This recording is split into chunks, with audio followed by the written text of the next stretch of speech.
እንደምናድራችኋል ተመልካቾቻችን በሳምንቱ ተወዳጅ በሆነችው ዕለተ ቅዳሜ ተገናኝተናል። ሰዓቱ 2 ሰዓት ነው። የቅዳሜ መልክ ዝግጅታችን ደግሞ ከዚህ ሰዓት ጀምሮ በኢትዮጵያ ቴሌቪዥን በቀጥታ ስርጭት ወደ እናንተ መድረሱን ጀምሯል።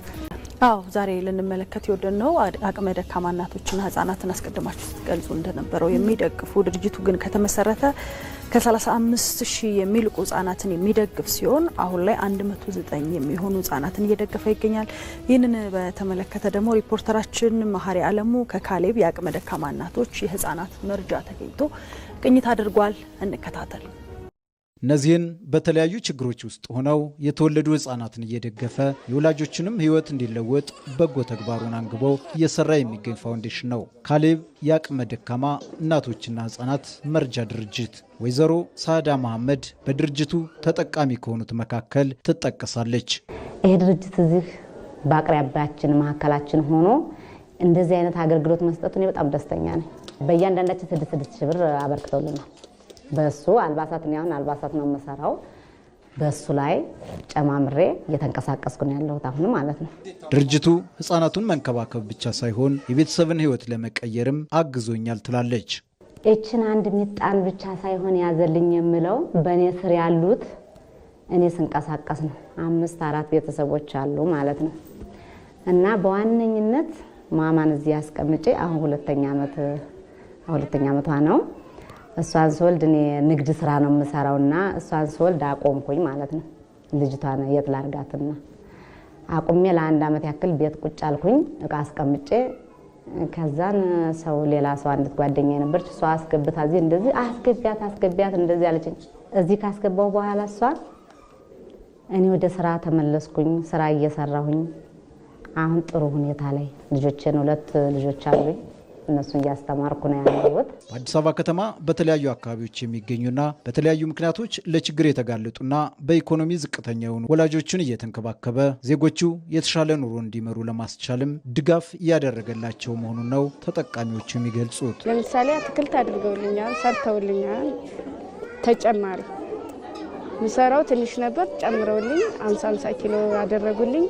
አቮካዶ ሙዝም እንደዛው አደረጉልኝ። በቃ አሁን ደህና ነኝ።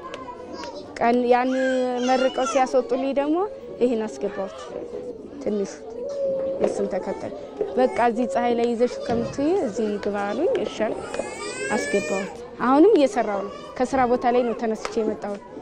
እግዚአብሔር ይመስገን እኔ ደህና ነኝ። አሁን እየሰራው ነው ያለው። ለውጥ አለ። ሲንግል ማም ነኝ። ልጄን ብቻዬን ነው የማሳድገው።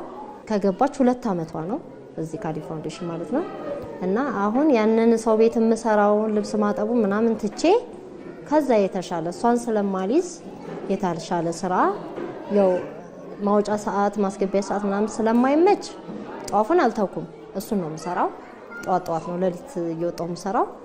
ግን ከሱ በተረፈ ደግሞ እዚህ በምትሉበት ሰዓት እሷ ሌላ አንዳንድ ስራዎችን እሰራለሁ አሁን ላይ ማለት ነው። ሌላው ህጻናቱን ከመንከባከብ ባለፈ እናቶችና ህጻናቱ የጤና መድህን ሽፋን እንዲያገኙም ማድረጉ ተገልጿል። እንግዲህ ካሌብ ፋውንዴሽን ከዚህ በፊትም በተከታታይ 2 እና 3 ዓመታት በየአመቱ አቅመ ደካማ የሆኑ እናቶችን በየወረዳው እየመረጡ የጤና መድህን አባል እንዲሆኑ ያደርጉላቸዋል፣ ይከፍሉላቸዋል ማለት ነው። ስለዚህ በዚህ አመት ከኛ ጋር ለ3ኛ ዓመታቸው ነው። እንደዚሁ መርጠው ወደ 65 የሚሆኑ እናቶችን እንደየካ ወረዳ 12 ማለት ነው የጤና መድህን አባል እንዲሆኑ መተው ከፍለውላቸው መታወቂያ ደብተር ወስደዋል ማለት ነው የጤና መድህን። ስለዚህ በጣም ብዙ እገዛ እያደረጉ ይገኛሉ ብዬ ነው የማስበው። ከተመሰረተ 11 ዓመታት ገደማ እንዳስቆጠረ የሚነገርለት ካሌብ የአቅመ ደካማ እናቶችና የህፃናት መርጃ ድርጅት እስካሁን ከ35 ሺህ የሚልቁ ዜጎች ተጠቃሚ ማድረጉን ነው የድርጅቱ የፕሮግራም ዳይሬክተር ዶክተር አወቀ ሞገስ የሚገልጹት። 35529 የሆኑ እናቶችና ህፃናት በ11 ዓመት ድጋፍ አድርጓል። ይሄ ድርጅት ድጋፉ በትምህርት ነው፣ በምገባ፣ በጤና መድህን ኢንሹራንስ መሸፈን እንዲሁም በአመት 3 የግሮሰሪ ሳፖርት አለ፣ ኢመርጀንሲ ሳፖርት ሎ ኢንካም የሆኑ ገቢያቸው በጣም አነስተኛ የሆኑ እናቶችን በአመት ባል ከጎረቤቶቻቸው ከዘመዶቻቸው እንዳያንሱ እሱን ሳፖርት ማድረግ አለ። በኢንካም ጀነሬሽን ደግሞ ሴቶች በመረጡት የፊልድ በጉልት ሊሆን ይችላል፣ እያዞሩ በመሸጥ ሊሆን ይችላል፣ በቡና ሊሆን ይችላል፣ ቺፕስ መሽጠት በእነሱ ይሰማራሉ። ፕላስ ደግሞ የሰጠናቸውን ኢንካም ጀነሬሽን የገቢ ማስገኛ ሲራቢያው ተርቦ መቼም ዛሬን ካላደሩ ለነገ ስራ ይሰራል። እንዳይመገቡት ህፃናቶቹን እዚህኛ እየመገብን በዴይኬር እናቆያለን ማለት ነው።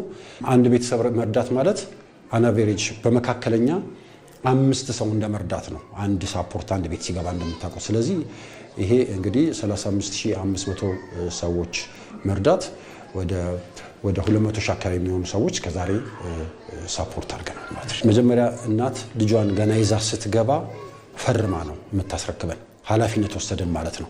አንዱ የሴፍቲ ኤንድ ሴኩሪቲ እንትን ቀኑን ደግሞ ውሎ ልጁ ማታ ሲወጣ ፈርመን ነው የምናስረክባት መውሰዷል። ይሄ አንዱ እንትን ነው። ሁለተኛው 24 ሰዓት ካሜራ አለን፣ የሲሲቲቪ ካሜራ በሱ እንከታተላለን። የበጎ አድራጎት ድርጅቱ መሰል ተግባሩን ለመከወን በቤት ኪራይ ውስጥ እየሰራ መገኘቱና የራሱ የሆነ የስራ ቦታ ለመኖር እንቅፋት መሆኑን ገልጾ ችግሩ እንዲፈታለትም ጥሪ አቅርቧል።